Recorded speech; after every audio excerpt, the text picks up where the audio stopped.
भेटी घेणं, सभा घेणं हे अपेक्षित असतं, परंतु मतदारसंघ प्रचंड मोठा आहे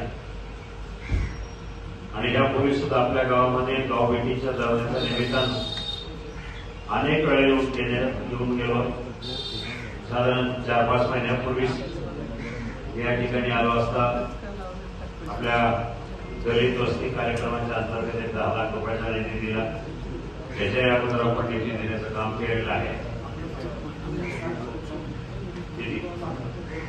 आणि अजित दादा आणि दिलीप राणा यांच्या माध्यमातून 60 लाख रुपये डीबीडीसी मधून देण्यात आले.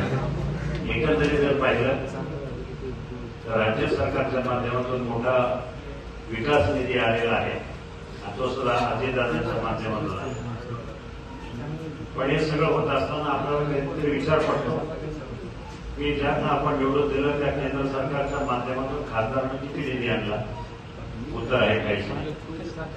केंद्र सरकारच्या माध्यमातून 5 वर्षात 1 रुपयाचा निधी आणलेला हा महाराष्ट्रातील नव्हे तर देशातला एकमेव खासदार असेल की एकही काम केंद्राचं त्यांनी केलेलं नाही. फक्त आणि फक्त लोकसभेमध्ये भाषण करणं म्हणजे आपल्या जबाबदारी पार पाडली असं होत नाही. लोकांची अपेक्षा असते निवडून गेलेल्या माणसांना ज्या ज्या भागातनं लोकांनी मतदान केलं आपल्या मतदान क्षेत्रामध्ये लोकांची विचारपूस करणं, गावभेट करण्याचं आयोजन करणं. कारण म्हणजे नरेंद्र मोदी सारखे अतिशय व्यस्त असलेली व्यक्ती सुद्धा मतदारसंघामध्ये जाऊन फेरफटका मारतात आणि आपले हे सन्माननीय खासदार साहेब कधीच आपल्याकडे आले नाही ही एक बाजू आहे. आणि म्हणून हे का आले नाही तर त्याचं काय त्यांची करणं त्यांना माहिती, पण त्याच्या न येण्यानं त्याच्या काम न करण्याने आपला मतदारसंघ पाठीमागे गेला. आपल्या मतदारसंघामध्ये महत्वाचे प्रश्न आहेत तसेच राहिले जसे 5 वर्षापूर्वी. उदाहरणार्थ पुणे नाशिक रेल्वेचा प्रश्न असेल, 5 वर्षात त्याची काही जी केंद्र सरकारकडे ज्या टेबलवर झाली होती तशी होती तशीच आहे. हायवेची कामं तिथं काही झालं नाही, नुसत्या घोषणा करण्यात आल्या. आता ही सगळी कामं करण्यासाठी तुम्हाला केंद्र सरकारमध्ये जे सरकार येणार आहे ते आहे नरेंद्र मोदी. पंतप्रधान होणार आहे नरेंद्र मोदी.